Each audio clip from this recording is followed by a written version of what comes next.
오늘 부활절입니다. 그러니까 인사를 예수께서 부활하셨습니다. 예수께서 부활하셨습니다. 이렇게 인사 나누겠습니다. 우리 저를 보시면서 인사하겠습니다. 예수께서 부활하셨습니다.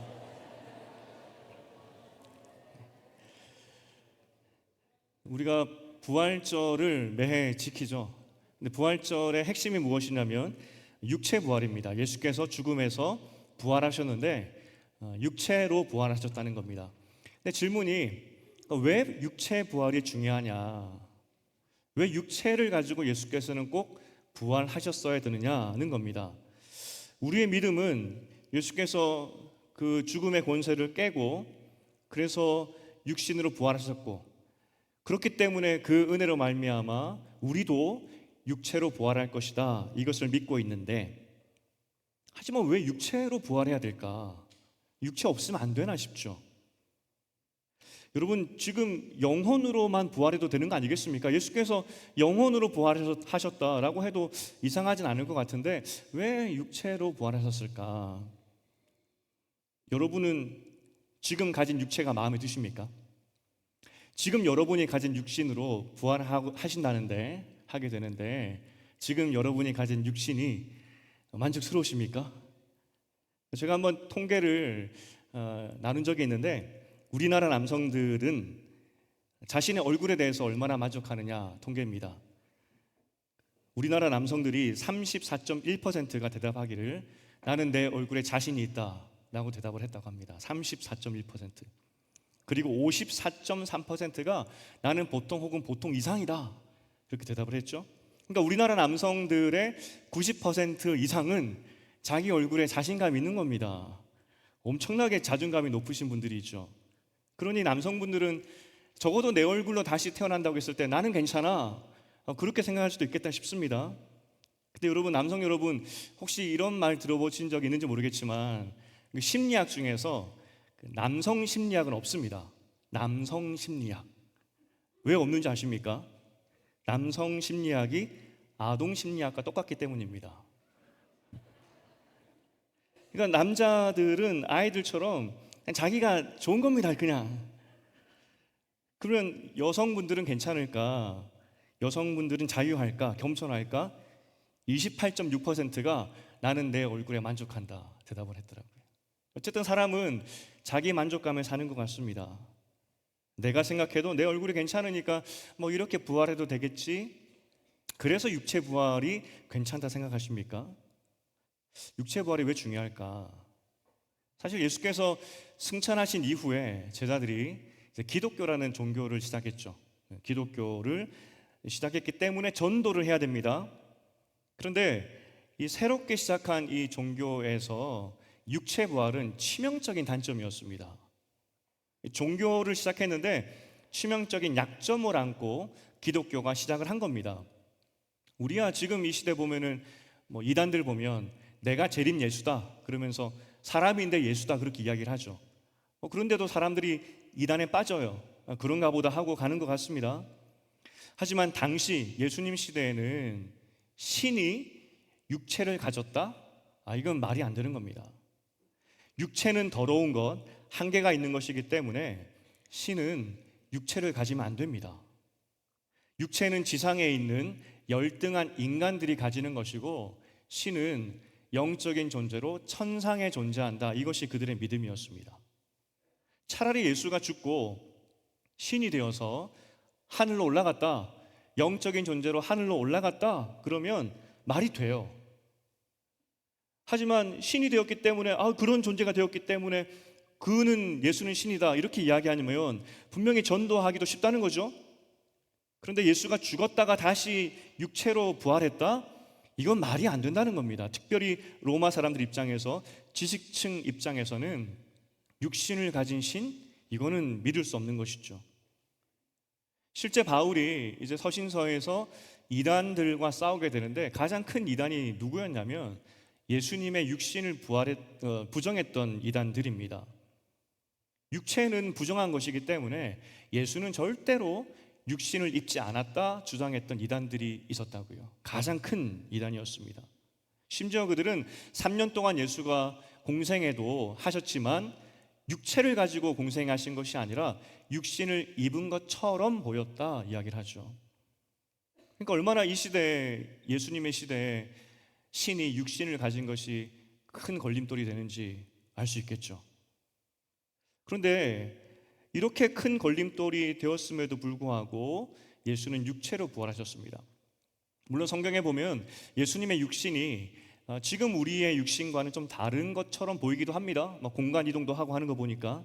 하지만 분명한 것은 성경은 여전히 예수는 육체를 가졌다. 그의 몸에는 상처가 있었고 먹고 마시는 그러한 육체였다라고 분명히 강조하고 있습니다. 그럼 왜 성경은 육체 부활을 강조할까? 예수는 왜 육신을 가지고 부활하셨을까? 인간이 타락하고 나서 가장 큰 달라진 점은 하나님과의 관계였습니다. 이전까지 하나님과 관계가 친밀했다면 죄로 인해서, 타락으로 인해서 하나님과 담이 생겼죠.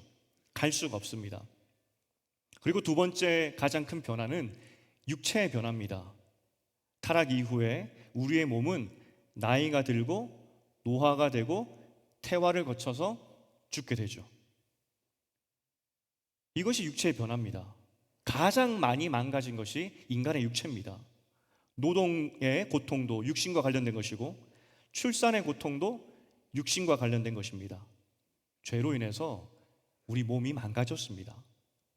외형적인 것뿐만 아니라 이 내면까지 바꾸어 버렸습니다. 타락 이후에는 육체가 내 마음대로 컨트롤이 안 돼요. 먹고 싶은 것, 자고 싶은 것, 그리고 육체가 원하는 그 욕구, 소욕대로 따라가는 거죠. 컨트롤이 안 된다는 겁니다. 욕망에 이끌리는 망나니로 나를 만드는 것이 육체가 되어버렸습니다. 죄로 인해서 육체가 물리적으로도 한계가 있는 상태로 망가졌고 정신적으로도 우리를 죄로 이끄는 그 원수가 되어버렸죠. 그러나 이 육신은 하나님이 손으로 만드신 아름다운 거였습니다. 하나님께서 자기 형상으로 가진 그 닮은 것으로 만든 아름다운 것이었죠. 걸작품이었습니다. 시편 139편 13절 14절을 함께 읽어보겠습니다. 시작. 주께서 내 내장을 지으시며 나의 모태에서 나를 만드셨나이다. 내가 주께 감사하옴은 나를 지으심이 심히 기묘하심이라. 주께서 하시는 일이 기이함을 내 영혼이 잘 아나이다. 우리가 스스로 우리 얼굴을 보면서 괜찮네, 이 정도가 아니라 하나님께서 우리를 지으셨을 때 신묘막측 너무나 아름답다는 겁니다. 인간의 지혜를 초월한 하나님의 지혜로 만들어진 우리 모습을 보면서 너무나 아름답다 말하는 것이 우리 육신의 모습이라는 거죠. 하지만 이 육체가 죄로 인해서 가장 치명적인 손상을 입게 되었다는 겁니다. 예수가 육체로 부활한 것이 그래서 중요합니다. 이제는 죄로 인해서 죽을 육체가 아니라 이제는 우리의 악한 습성으로 죄로 이끄는 원수 같은 육체가 아니라 아름다운 모습으로 회복하신 것, 하나님께서 원래 창조하신 그 아름다운 모습으로 회복하게 하신 것, 그게 육체 부활을 통해서 우리가 얻게 된 은혜라는 겁니다. 그러니까 우리 육체가 아름다워졌다고요. 다시 오늘 예수가 부활하셨습니다. 오늘 부활하신 날 하나님 모습은 어떨까? 상상하기로, 감히 어떻게 상상하겠냐마는 그렇지만 상상을 하기로 아마도 가장 기뻐하신 날이 아닐까 싶습니다. 하나님께서 가장 기뻐하신 날, 왜냐하면 나의 아름다운 자녀가 다시 아름다움을 회복한 날, 죄로 망가진 나의 자녀의 육체가 다시 완전하게 회복된 날이기 때문에 하나님께는 가장 기뻐하는 날이 오늘 부활절이라는 거죠. 여러분에게 아픈 가족이 있다고 한번 상상해 보십시오. 아팠던 가족이 병에서 나음을 받았습니다. 죽어가던 우리 사랑하는 가족이 그 병에서 노인을 받았습니다. 얼마나 기쁜 날이 되겠습니까? 차인표 씨가 이런 TV에서 이야기를 했던 것이 있습니다. 아마 들으신 적도 있었겠지만 4살 된 아이, 첫째 딸이 갑자기 찢어지는 비명으로 울더라는 겁니다. 큰일이 났구나 직감했고 가봤더니 순간 접착제가 눈에 붙었고, 그래서 그것 때문에 이제 눈이 이제 붙어버린 겁니다. 그때 생각이, 우리 딸의 눈이 타고 있구나. 응급실로 급히 가면서 차 안에서 딸에게 이렇게 이야기했다고 합니다. 걱정하지 마. 네가 좀 더 크면 내 눈 빼줄 테니까. 하나님 마음이 이러지 않았겠습니까? 죄로 인해서 자녀들이 죽어가고 있습니다. 죄로 인해서 병에 걸리고 아름다운 육체가 망가졌습니다. 오히려 그 아름다운 육체가 그 육신의 소욕을 따라서 하나님의 자녀들을 죄로 이끌고 있습니다. 그때 아버지의 마음이 어떻겠습니까? 걱정하지 마. 내가 너를 위해 대신 죽어줄 테니까. 수천 년을 기다리셨다가 이제 예수께서 오셨습니다. 그리고 그 예수께서 대신 죽으시고 우리에게 새로운 육체를 주신 것이죠. 다시 완전한 육체, 원래 아름다웠던 육체. 그러니 사랑하는 자녀가 나음을 입었으니 하나님께 얼마나 기쁜 날이 되겠습니까? 여러분, 육체의 부활이 왜 중요한지 아시겠습니까? 왜 예수께서 이 땅에 오셔서 죽고 부활하셨는지 그 이유를 아시겠습니까? 오늘 그래서 우리는 힘써서 기뻐해야 되고 힘써서 감사해야 된다는 겁니다. 비록 이 땅 가운데 지금의 내 육신은 망가지고 결국 흙으로 돌아갈 육체이지만 그날에 하나님께서 원래 만드신 아름다운 모습으로 다시 재창조해 주시겠다. 이게 예수의 십자가를 통한 약속이고 우리가 소망해야 될 하나님의 은혜라는 겁니다. 2016년이니까 저희 아이가 그때 5살 때입니다. 성탄절 때 일인데, 성탄절입니다. 성탄절 아이들 발표가 있지 않습니까? 교회에서 발표를 하는데 그때도 이 아이는 아무것도 하지 않고 코딱지파고 있었습니다. 그리고 집에 돌아왔고요. 그날 밤에 재우면서 기도해주고 그랬습니다. 그런데 이 아이가 갑자기 저에게 질문하는 겁니다. 왜 예수님은 십자가에 못 박혀 죽었는데 사람들이 기뻐해? 그러는 겁니다. 처음에 질문을 이해하지 못했습니다. 무슨 말이지 했죠. 예수님은 죽었는데 사람들이 기뻐한다고? 그 아이의 의도가 뭐였냐면 예수님은 결국은 이 땅에 오셔서 십자가에서 돌아가셨죠. 비참한 겁니다. 그런데 성탄절날 사람들이 예수님 태어났다고 막 기뻐하는 겁니다. 아니, 태어나서 죽을 사람인데 왜 기뻐하느냐는 그런 질문이었죠. 질문 의도를 아니까 굉장히 당황스러웠습니다. 예수께서 결국은 십자가의 대속적인 죽음으로 우리에게 의롭다함을 주는 하여튼 신학적인 걸 이렇게 설명할 수는 없지 않겠습니까? 이렇게 어려울 때는 오히려 질문을 되돌려주면 됩니다. 네 생각은 어때? 그랬습니다. 그랬더니 네 생각은 어때? 그랬더니 갑자기 아이가 톤이 바뀌면서 하이톤으로 이렇게 이야기하는 겁니다. 하지 말라고 못하니까 마음대로 할 수 있으니까 예 그러는 겁니다. 이게 무슨 말인지 못 알아들으시겠죠. 그러니까 이건 또 무슨 말이야? 라고 제가 다시 물었더니 이렇게 대답을 하는 겁니다. 주일학교에서 예수님이 이렇게 말씀하셨어요. 이거 해야 된다고 말씀하셨어요. 이거 하지 말라고 말씀하셨어요. 이렇게 명령하던 예수님이었는데 이 명령하던 예수님이 돌아가셨으니까 더 이상 나를 명령하는 사람이 이제 없으니까 이 땅에 그래서 사람들이 기뻐하는 것이다. 그렇게 이야기하더라고요. 야, 애들도 죄인이고요. 지독하게 말씀을 듣기 싫어하죠. 그런데 이 아이는 미련한 아이입니다. 왜냐하면 예수가 죽었다가 부활하셨거든요. 아직 부활절까지는 배우지 못한 겁니다. 예수께서 부활하신 이유는 하나님의 원래 창조하신 그 모습으로 우리를 회복하기 위함입니다. 그래서 이 땅 가운데 오신 겁니다.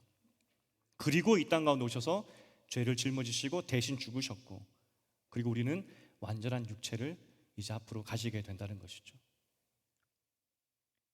오늘 본문에 보면 제가 여러분과 함께 한 가지 더 나누고 싶은 것이, 왜 예수께서는 제자들에게 갈릴리로 가라고 하셨을까?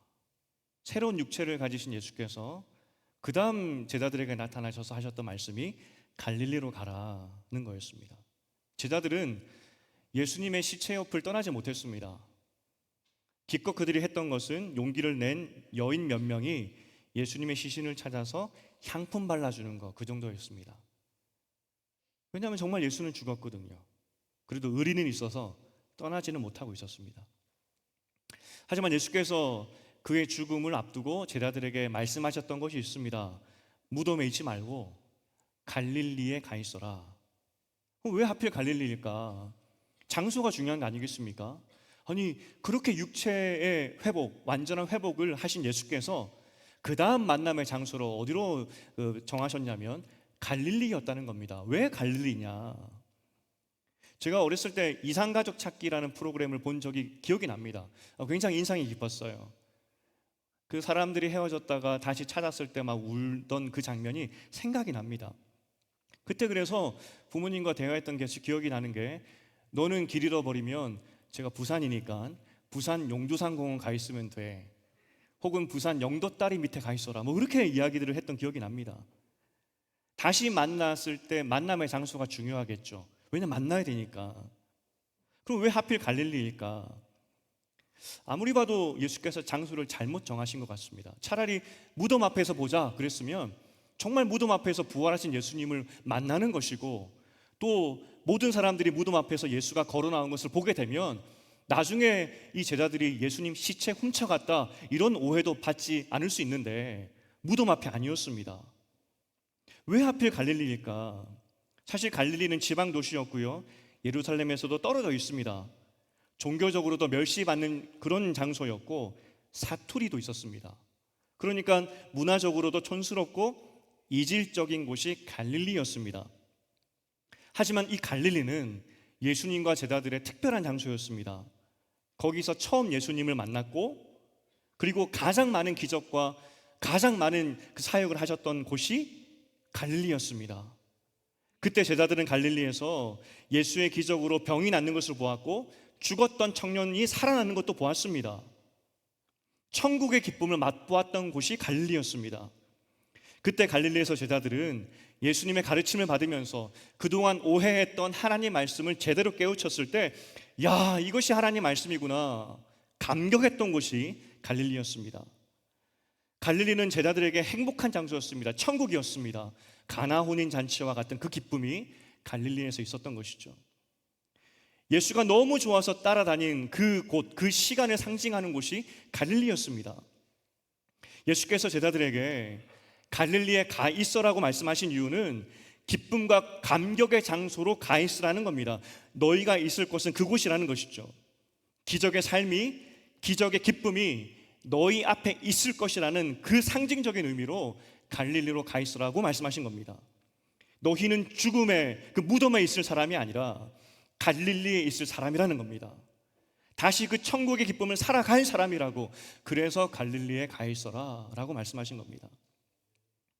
어쩌면 예수의 부활을 증거하기 위해서는 예루살렘 성전에서 만나자 이게 훨씬 더 효과적이었을 겁니다. 죽었던 예수가 성전에 걸어 들어온다 생각해 보십시오. 모든 사람들이 놀라 자빠졌을 것입니다. 하지만 예수는 제자들에게 성전이 아니라, 무덤이 아니라 갈릴리에 가 있어라. 그때 너와 내가 누렸던 그 기쁨, 천국의 기쁨, 그 기쁨을 너는 계속 살아갈 사람이기 때문에 갈릴리에서 나를 기다리라 라고 말씀하신 것이죠. 육신을 가지고 부활하신 예수, 그 예수가 우리에게도 말씀하십니다. 무덤가에 있지 말고 갈릴리로 가라고, 기적의 삶을 살라고, 하나님과 더불어 새로운 기적의 삶을 살라고 너희는 갈릴리로 가 있어라 라고 말하는 것이죠. 여전히 우리는 육신을 가지고 있기 때문에 죄인이고 실수도 많이 합니다. 세상이 악하기 때문에 우리를 계속 넘어뜨리기도 하죠. 그래서 가나 그 혼인잔치 같은 그 갈릴리의 기쁨이 우리 삶에 별로 없는 것 같습니다. 평범한 삶을 사는 것도 힘든 것이 이 세상살이인 것 같습니다. 여러분, 그렇기 때문에 우리는 더 갈릴리로 가야 됩니다. 무덤이 아니라 주님께서 우리를 갈릴리로 초대하고 계십니다. 나와 함께 천국의 기쁨을 살자고. 에베소서 2장 14절을 함께 읽어보겠습니다. 시작. 그는 우리의 화평이신지라 둘을 하나로 만드사 원수된 것 곧 중간에 막힌 담을 자기 육체로 허무시고. 사람이 타락하고 나서 가장 치명적인 그 변화가 하나님과의 관계였는데 예수께서 말씀하십니다. 이제 그 담은 허물어졌다. 그리고 그 다음 말씀이 히브리서 4장 16절인데 함께 읽어보겠습니다. 시작. 그러므로 우리는 긍휼하심을 받고 때를 따라 돕는 은혜를 얻기 위하여 은혜의 보좌 앞에 담대히 나아갈 것이니라. 예수께서 초대하십니다. 담대히 나에게 나오라고 담대히. 여러분 인생에 하나님께서 여러분을 초대하고 계십니다. 갈릴리의 장소로. 그것이 예배 장소일 수도 있고 기도의 장소일 수도 있습니다. 그것이 여러분의 집 안에서 드리는 혼자만의 시간일 수도 있습니다. 주님께서 갈릴리로 초대하십니다. 그리고 하나님의 완전한 회복을 경험하라고, 기쁨을 다시 살라고, 천국을 살라고 말씀하고 있는 거죠. 이제 말씀 맺겠습니다. 주님께서 우리를 갈릴리로 초대하십니다. 예전에 예수 믿고 좋았던 때가 다 있으시죠. 그런데 그 과거 말고 계속해서 그 갈릴리의 기쁨을 살자고 예수께서 우리를 초대하십니다. 그래서 그 담도 허무시고 담대히 나아라고 말씀하고 있는 것이죠. 간절히 바라기는 이 주님의 초대에 응하셔서 매일매일 우리와 함께 하시는 그 주님과 함께 그 갈릴리의 기쁨, 이 갈릴리의 천국의 삶을 사시는 여러분 되시기를 주님의 이름으로 축복드립니다.